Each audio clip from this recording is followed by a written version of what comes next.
c'est un huissier qui fait rentrer des individus. Si vous partez dans la banque centrale, il y a un huissier.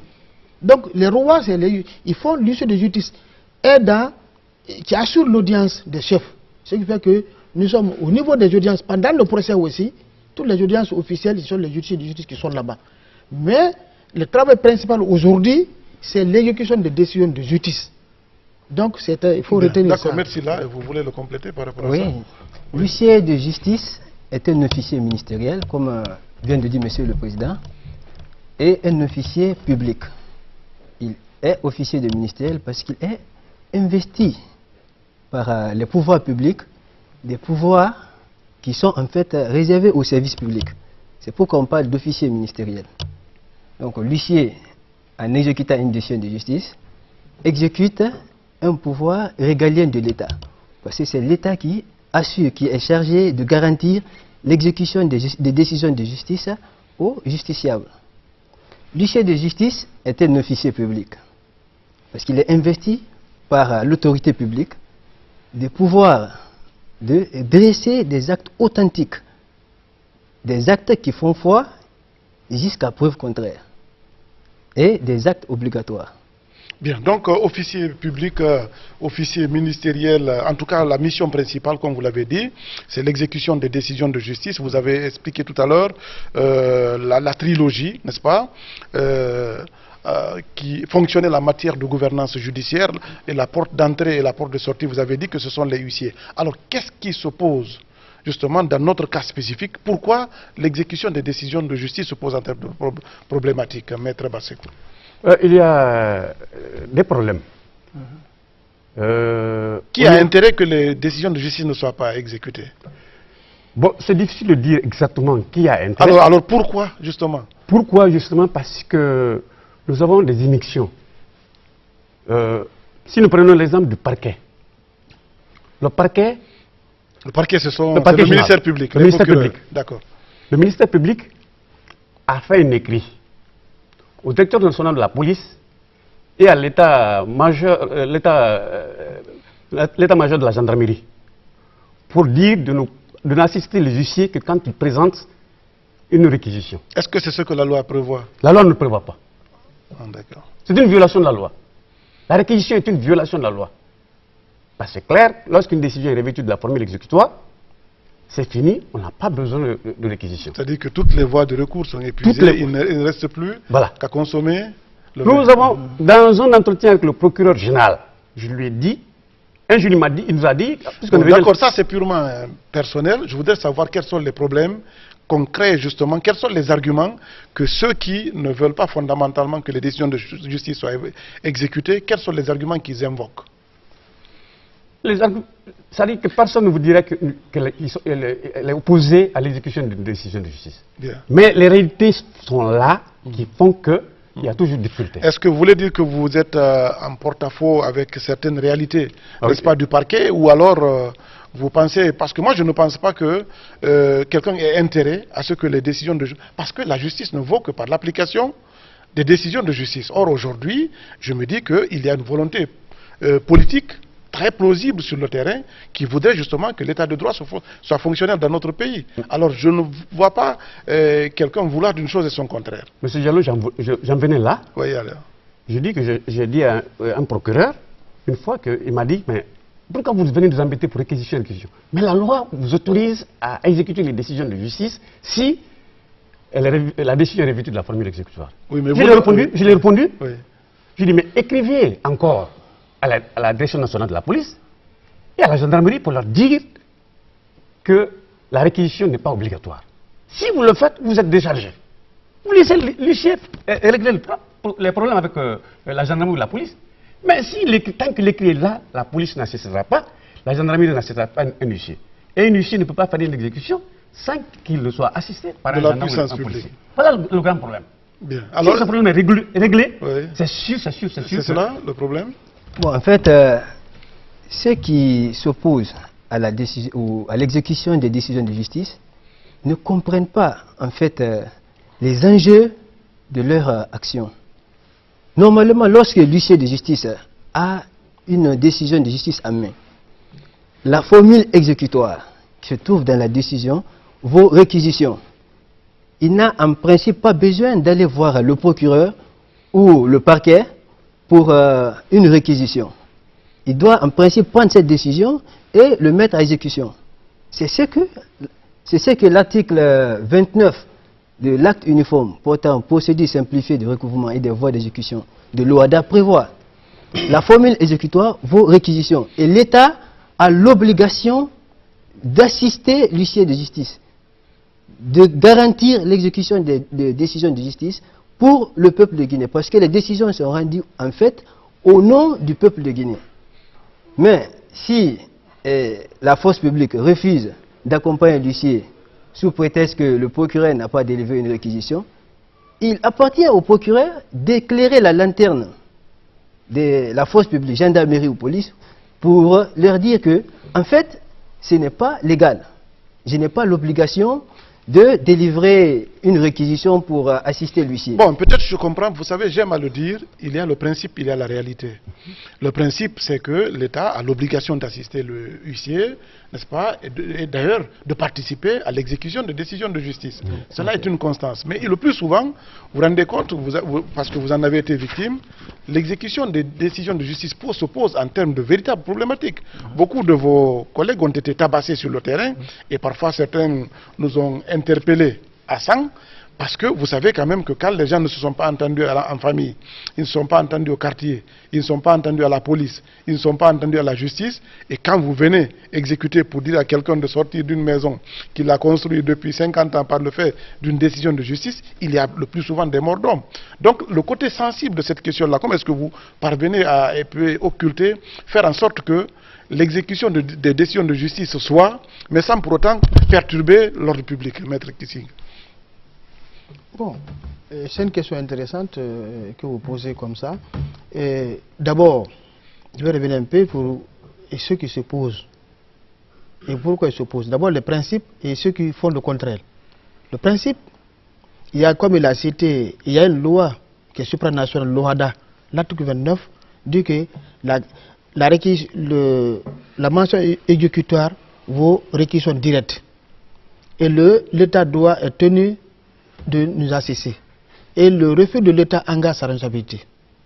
Et l'article 555 du Code de procédure civile, économique et administrative cite les acteurs qui doivent accompagner l'issue de justice dans l'accomplissement de l'exécution des décisions de justice, notamment le parquet, les préfets et même les chefs de quartier, les autorités locales.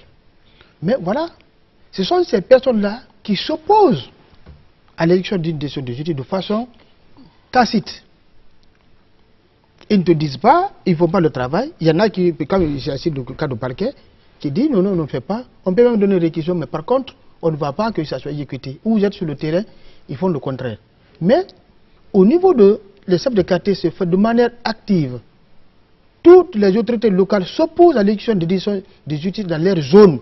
Parce qu'ils disent qu'ils ont reçu des ordres au niveau du gouvernorat, de la mairie et des autorités centrales. C'est comme ça qu'ils te disent.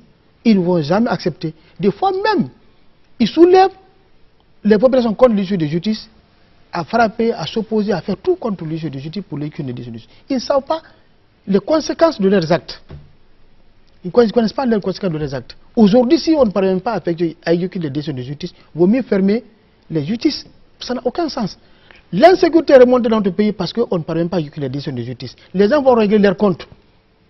Parce qu'ils savent que la justice ne va jamais les assister. Même si vous bénéficiez d'une décision de justice, c'est de les mettre dans les placards. Donc les gens ils n'ont plus confiance à leur justice. C'est parce que les magistrats ne rendent pas de bonnes décisions. On va dire que ce sont de mauvaises décisions. Mais il y a combien de bonnes décisions? Il y a combien de bonnes décisions? Parce qu'on va dire que les mauvaises décisions. Les gens, ils ne sont pas d'accord en famille. Ils ne sont pas d'accord dans les quartiers. Ils vont s'installer au niveau des juridictions. Première instance. Ils ne sont pas d'accord. À la Cour d'appel, ils ne sont pas d'accord. À la Cour suprême, ils ne sont pas d'accord. Révision, ils ne sont pas d'accord. On vient à ces décisions-là, on envoie. Quelqu'un dit aujourd'hui, tout le monde a l'accès au président de la République. Tout le monde peut appeler le président de la République et dit c'est fini. C'est ça qui se passe dans notre pays. Soit on dit non, c'est les élections. Soit on dit non, c'est ici, c'est calme. Calme, on ne va pas le faire. Notamment les expulsions. Parce que souvent, ce n'est pas un problème de manière, c'est un problème de succession. Les gens s'opposent. Nous sommes tous confondus aux magistrats, aux notaires, pour dire que voilà les raisons. Mais ça, l'État est organisé, chacun dans son domaine.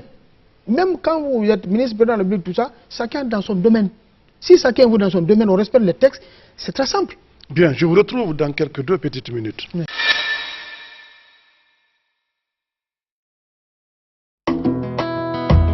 L'université Roi Mohamed VI, l'offensive se poursuit.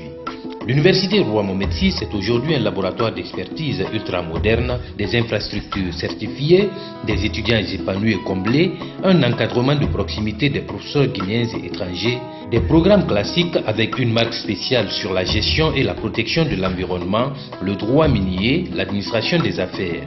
Réputée meilleure université de la place, l'université Roi Mohamed VI, convoitée à l'international, développe tout un réseau de partenariats avec les grandes universités marocaines. Notre nouvelle offensive, c'est désormais l'université Roi Mohamed VI au service de l'émergence de la Guinée. Eh bien, donc je reviens à vous. Oui. Vous avez évoqué une question justement très récurrente, c'est la fiabilité des décisions de justice. Vous savez, comme vous l'avez dit, vous avez expliqué tout à l'heure la trilogie, mais lorsque les décisions de justice sont poreuses, il n'y a que l'exécution va faire du tort, peut-être parfois à des tiers. Alors comment est-ce que vous comptez, par exemple, gérer cette question très sensible, parce que pour moi, c'est le nœud gorgien justement qui préoccupe l'État, au point justement d'être un peu prudent, n'est-ce pas, sur l'appui sur le levier, n'est-ce pas, de l'exécution des décisions de justice. Chacun doit rester dans son domaine. La justice évolue comme tu viens de le dire. Les magistrats, on ne peut pas dire qu'il n'y a pas une mauvaise décision. On peut se tromper, parce que c'est une œuvre humaine. Mais, et les erreurs judiciaires sont très préjudiciables. Mais nous, les juges de justice, c'est le seul agent qui doit connaître non seulement les textes, mais qui doit connaître aussi le terrain. Si vous avez une décision de justice, vous savez que vous ne pouvez pas exécuter les mauvais, vous-même vous pouvez vous rendre compte que ça ne peut pas, on ne peut pas exécuter. Mais vous n'êtes pas juge de on n'a pas la qualité, on n'a pas la qualité de juger, de dire que c'est une bonne décision ou c'est une mauvaise décision. Voilà. On n'a pas, nous, ça ne nous intéresse pas. Ouais. Toutefois, comme je l'ai dit, c'est une œuvre humaine, on a quand même le bon sens peut nous guider. Mais cela ne veut pas dire qu'on doit continuer à dire que c'est des mauvaises décisions. Ça ne marchera pas, parce qu'on va s'abriter derrière cet argument-là pour piétiner effectivement l'exécution des décisions de justice pour dire que c'est des mauvaises décisions. Ça, c'est quand même, chacun est dans son domaine. Même quand on dit, je viens de dire que parce que les gens mélangent tout ici, quand on dit, parce que même les prophètes s'appellent maintenant premier magistrat de la préfecture. Même ça, tout le monde, c'est quand même... Vous voulez parler d'un trafic d'influence. Trafic d'influence, ça existe, et puis même d'usurpation.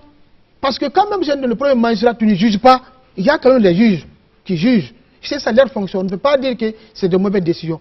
Moi, je rejette cet argument-là, ça ne marchera pas, parce qu'il y a beaucoup de bonnes décisions, que personne ne va à la place publique pour dire que c'est de bonnes décisions. Mais quand on veut une décision de justice contre quelqu'un, il dit non, ça ne marchera pas.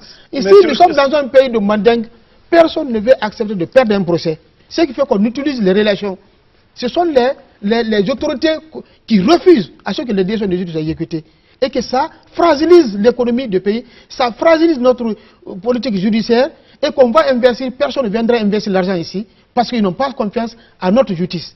Et nos citoyens n'ont pas confiance à notre justice. Les investisseurs vont fuir, l'impunité va continuer, parce que les gens savent que ça ne marche pas, et ils vont régler leurs problèmes. Et ce qui se passe aussi dans notre pays, nous on va rester, on va dire que ce sont les justices, on va rester parce que ce sont les justiciables qui traînent, peu de justiciables qui ont confiance en notre justice, qui perdent la confiance de notre justice, qui perdent confiance de nos autorités politiques. Donc, on ne peut pas avoir dit qu'on a un pays démocratique et qu'on s'oppose à l'exécution des décisions de justice. C'est une atteinte à la démocratie.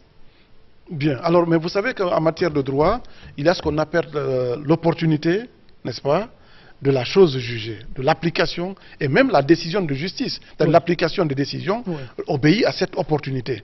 Quand on vous dit par exemple qu'on n'exécute pas par exemple une opération d'expulsion en saison hivernale, je pense que ce sont les lois qui le consacrent.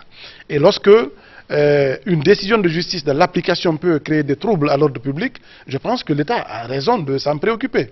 Est-ce que vous y tenez compte? Parce que je vois vos problèmes, c'est-à-dire que vous êtes tributaire, n'est-ce pas, de cette profession, vous y trouvez l'essentiel de vos subsistances, c'est vrai, mais il y a aussi que cette préoccupation de gestion de la cité se trouvent inclus à l'intérieur justement de ce schéma. Est-ce que vous avez trouvé des formules pour amener justement le gouvernement à être avec vous dans ce schéma-là? C'est très intéressant, parce que tout le monde savait derrière l'ordre public.